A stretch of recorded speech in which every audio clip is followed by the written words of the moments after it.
আজকে আমরা চলে এসেছি কাকার কাছে। তো কাকা কি করছো? ধান লাগাচ্ছি। ধান লাগাচ্ছো? হ্যাঁ।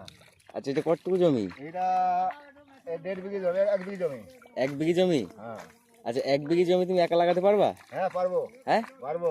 মানে তুমি কি এক বিঘি একা একা লাগাও নাকি? একা লাগাই। 1 বিঘি? হ্যাঁ, ফসল মারি লাগাই। তাহলে দেখি তোমার স্পিডটা দেখি কেমন স্পিড হয়। এই যে স্পিড, এই যে স্পিড। দেখো কাকা, দেখো কত সুন্দর ভাবে ধান লাগাচ্ছে। হ্যাঁ। একদম লাইন লাইন ভাবে খুব সুন্দর ভাবে লাগাচ্ছে। এই দেখো। হ্যাঁ।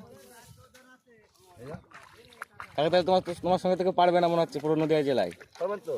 তাহলে একটু চ্যালেঞ্জ করে দাও। Challenge, challenge. একটু বলো, এদিকে বলো। হ্যাঁ, চ্যালেঞ্জ, চ্যালেঞ্জ। বলো চ্যালেঞ্জ থাকলে 1 বিঘি ধান যদি একা কেউ লাগাতে। নাচ মারে চ্যালেঞ্জ। তাহলে লাগাবো। কয়টার মধ্যে 1 বিঘি ধান লাগাবা তুমি? এই একটার মধ্যে। একটার মধ্যে 1 বিঘি ধান লাগাবা পাতো মেরে, তাই তো? পাতো মেরে। যাক, 4 ফুট পাতো মারবো। তাহলে কাকা তোমাদেরকে চ্যালেঞ্জ দিলো, 1 বিঘি ধান যদি কেউ কাকার মতো একা লাগাতে পারো হ্যাঁ। তো চ্যালেঞ্জ অ্যাকসেপ্ট করো। হ্যাঁ, আমাকে বলবে। ঠিক আছে। ওকে।